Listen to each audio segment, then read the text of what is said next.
welcome back to the online family program coming to you from the Sunshine Coast Health Center. So this is part 2 in a 4-part series, and today I'm going to talk about what you need to have effective boundaries.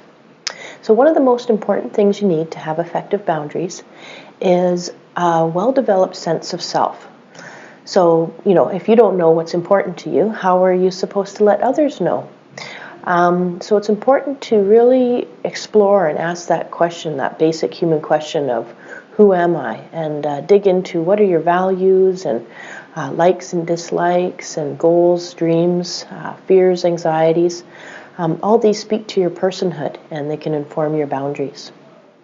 Another really helpful thing in setting boundaries is having a good self-worth, a good, strong self-esteem. Being able to trust yourself and believe in yourself really helps with second guessing when you're making decisions or when you're trying to stick to a boundary. Having value in yourself, right? Even those parts that maybe aren't your favorite part, learning to accept them, and this helps you to maintain your integrity.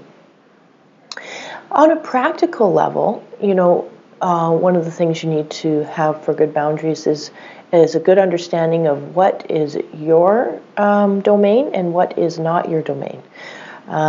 So this can get a bit more complicated when there's children involved.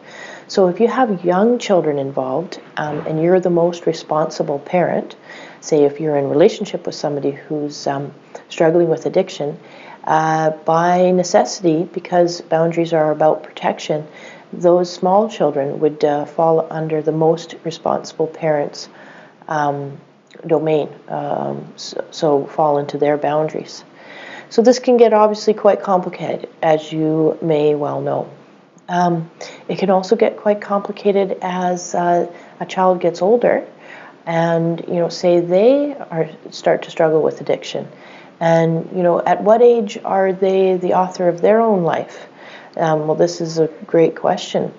According to the law, a 14-year-old can be held accountable for an adult crime. But generally in BC, we see the age of majority as age 19. So these aren't easy questions, not easy to navigate. But the most important thing is that an effective boundary between two adults is not about controlling the other. It's about protecting yourself.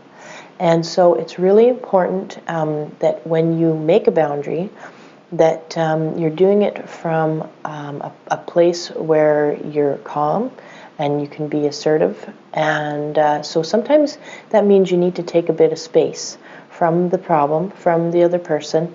And, unless it's an emergency, most things can wait. So do take the opportunity to take some space and make good decisions and make good boundaries, and you'll be better off for it. So next week, I'd like to talk about the steps in setting a boundary. So please join me then.